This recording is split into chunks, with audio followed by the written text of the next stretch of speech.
नमस्ते। मैं आपका होस्ट दिव्येश शाह। आज हम बात करेंगे भारतीय म्यूचुअल फंड उद्योग के कुछ दिग्गजों के बारे में।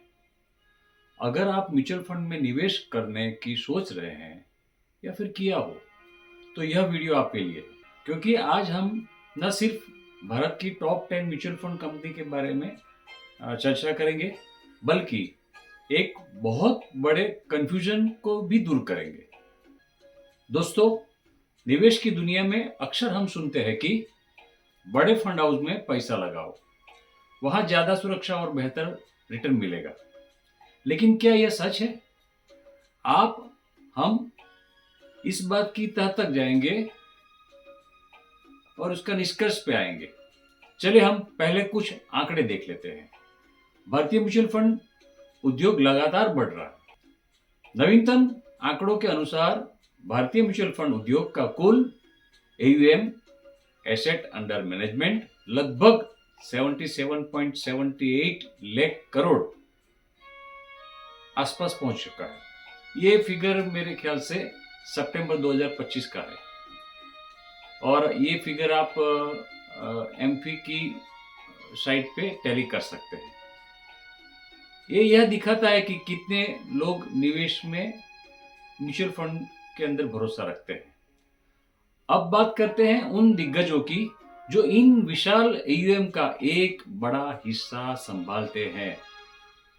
मैं आपको एसेट अंडर मैनेजमेंट के आधार पर भारत की टॉप 10 म्यूचुअल फंड कंपनी के बारे में।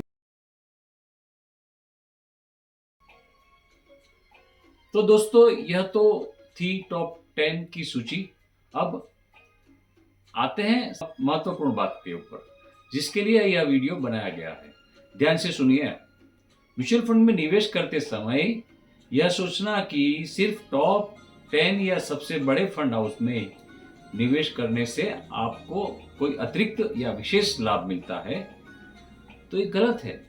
ये धारणा बिल्कुल बेबुनियाद। बहुत बड़ा भ्रम है कि बड़े फंड हाउस के फंड में छोटे फंड हाउस के फंड से बेहतर प्रदर्शन करते हैं। उनमें निवेश करने से आपको कोई खास VIP ट्रीटमेंट मिलेगा, ऐसा कतई नहीं है। आइए समझते हैं क्या। फंड का प्रदर्शन कंपनी के आकार पर निर्भर नहीं रखता है। किसी भी म्यूचुअल फंड का प्रदर्शन मुख्य रूप से फंड का मैनेजर, निवेश रणनीति, बाजार की स्थितियां और उस विशिष्ट फंड के पोर्टफोलियो पर निर्भर करता है, न कि उस फंड हाउस के कुल AUM पर। एक छोटे फंड हाउस का एक फंड बहुत अच्छा प्रदर्शन कर सकता है, जबकि एक बड़े फंड हाउस का कोई दूसरा फंड औसत रह सकता है। फंड हाउस के आकार से आपकी निवेश फीस पर कोई खास फर्क नहीं पड़ता है। यह फंड की कैटेगरी और उनकी रणनीति के ऊपर निर्भर करता है। लिक्विडिटी का मुद्दा नहीं है। अक्सर लोग सोचते हैं कि बड़े फंड हाउस में लिक्विडिटी बेहतर होती है, जबकि म्यूचुअल फंड की प्रकृति ही ऐसी है कि आपको NAV पर खरीद बिक्री होती है, और चाहे फंड हाउस कितना भी बड़ा या छोटा क्यों ना हो, जब तक बाजार खुला है आपको उसकी नियम अनुसार लिक्विडिटी प्राप्त होती है। निवेशक के लिए कोई अतिरिक्त सुविधा नहीं है। आपको किसी भी फंड हाउस में निवेश करने पर कोई अतिरिक्त सेवा या सुविधा नहीं मिलती है, चाहे वह टॉप 10 वाली कंपनी क्यों ना हो। आपको मिलने वाली जानकारी और सेवाएं सभी जगह एक समान होती है। निवेश करते समय हमें क्या देखना चाहिए? जब आप म्यूचुअल फंड चुनते हैं तो इस बातों के ऊपर खास ध्यान रखो, जो मैं अभी आपको उसके लिए थोड़ा डिटेल में बताऊंगा। आपके वित्तीय लक्ष्य क्या को मैनेज करने की लागत होती है। कम एक्सपेंस रेशियो बेहतर होता है। और क्यों निवेश कर रहे हो? आपका लक्ष्य क्या है? घर खरीदना है, बच्चे की शिक्षा है, टारगेट आपका रिटायरमेंट का है, क्या है? जोखिम सहने की क्षमता आपकी क्या है? हमारा लास्ट एपिसोड में रिस्क एपेटाइट के ऊपर था, वही चीज आपको इधर दोहरा रहा हूं। जोखिम सहन की क्षमता क्या है, आप कितना जोखिम उठा सकते हैं। फंड का पिछला प्रदर्शन क्या है, पास्ट परफॉर्मेंस फंड के पिछले 3 साल, 5 साल, 10 सालों में कैसा प्रदर्शन किया है। याद रखिए, पिछला प्रदर्शन वैसे भविष्य की गारंटी नहीं है, फिर भी एक हमें दिशा निर्देश देता है।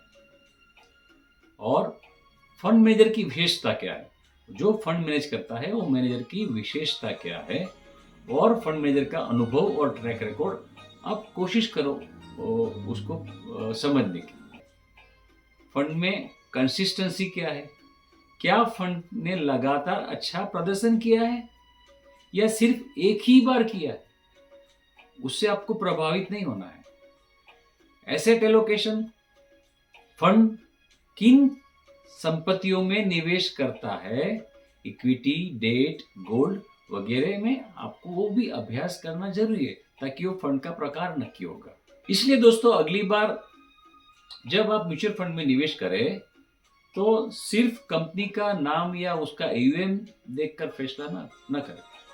अपने एडवाइजर्स की विशेष सलाह लें, उनके साथ बात करें, चर्चा करें, और अपना खुद का भी रिसर्च करने की कोशिश करो कि एक ऐसा फंड चुने जो आपके लक्ष्यों और जोखिम प्रोफाइल से मेल खाता हो।